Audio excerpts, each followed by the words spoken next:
Hello, Ivan. Hello, can you hear me okay? We can hear you. Yeah, just put yourself on camera. There you go. You're standing up. Okay, Yeah. go ahead. So, good morning, good evening, and good night, judges, MC, and participants. So, today I wanted to focus on the sustainability of our society instead of the environment. And sadly, I will be touching on the negatives a little bit, but I'll elaborate more on that in my speech. So, my speech will start in three, two, one. You're home alone, eyes glued to your computer screen. Your elderly mother calls you.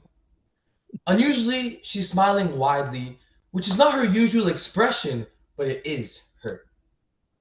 She's asking for $3,500 for her medical insurance, and with no hesitation, you immediately e-transfer her the amount.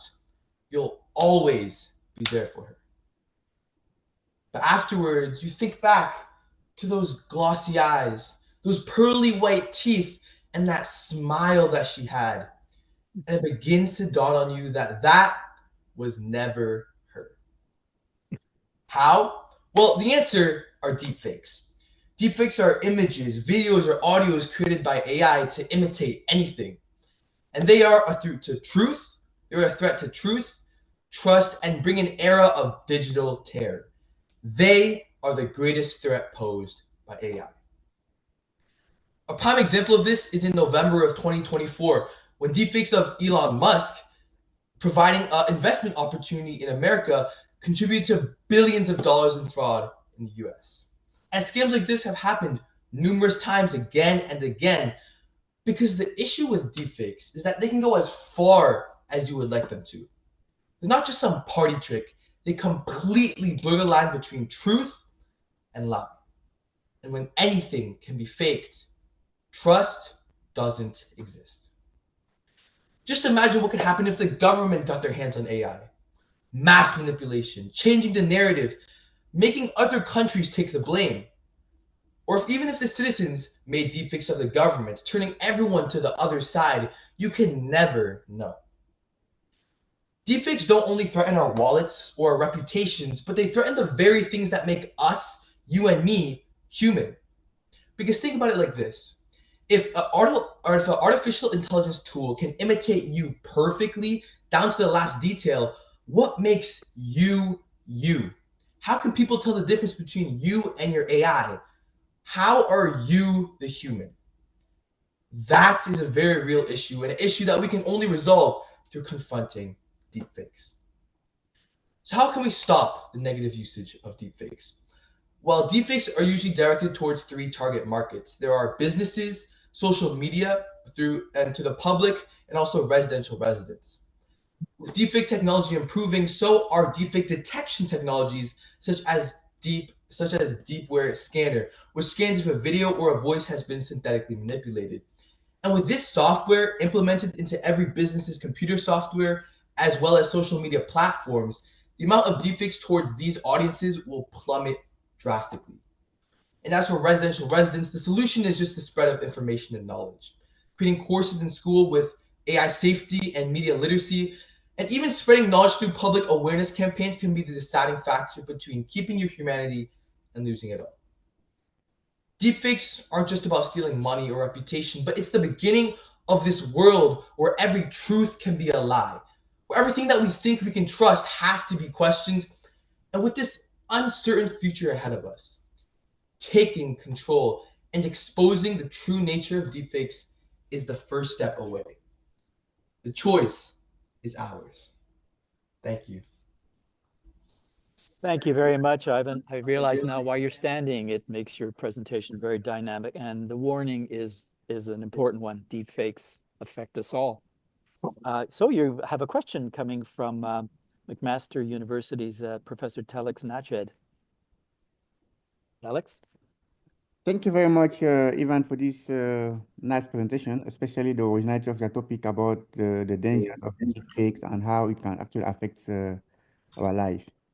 My question is regarding the accessibility of the tools, right, that we can actually design to combat the harmful use of AI, especially things like deepfakes. I have the impression that, I mean, what's your take on this, or what's your approach? I have the impression that the tools that we use to combat things like deepfakes are not as available as the tools that we use to produce those deepfakes. And in a sense, it can create another hierarchy, right, amongst us, where very few people have access to the tools that they need to control the deepfakes, and therefore they can also manipulate us. So what's Yeah, your I take can. on that? Yeah, that's a very good question. I can see why you're asking that. From my interpretation, you're saying that there's a lot of tools online that can help us produce deepfakes, but not enough tools online or publicly available to help us combat against deepfakes. Exactly. Right? And I believe that is a very present issue. And that is like one of the biggest reasons why we don't have, well, like there's so much deepfake scams going on, just like the Elon Musk one, right? Because there's so much supply kind of, but there's not enough supply. There's not enough supply for actually combating it. And I think the only solution for this is, as I said before, even if you don't have the tools, you still have to have the knowledge, right? Like I said, with the media literacy, with the public awareness campaigns, if people in schools, in elementary schools and high schools, if they know about these issues, they will naturally become more kind of resilient. If they see something that they think might be fake, their minds will like unconsciously tell them this may be a deep fake, but right, because of what they learned in school. So you don't necessarily need online tools to kind of combat against them, right? Because deepfakes, they can't force you to really do anything. It's you doing it because you think it's real. But if you don't think it's real, you're not going to do it, right? So kind of the spread of information that this is a really present issue and releasing that in schools and campaigns that I mentioned before is one of the biggest kind of solutions that we have currently. Thank you very much. That was a nice For the answer. question. Okay, thank you for question and for the brief and succinct answer very much. Ivan, you have a question? Katrin Cole is back again from York University. Katrin, do you have a question? Thanks for this opportunity. Yeah, I was wondering, you're very aware of all of these problems, but at the same time, young people your age, I think in Latin America, for example, 40% of young kids don't even have regular access to the internet. So how do you prepare? What would you tell your peers? How do you prepare them for this world where all of these threats are ahead?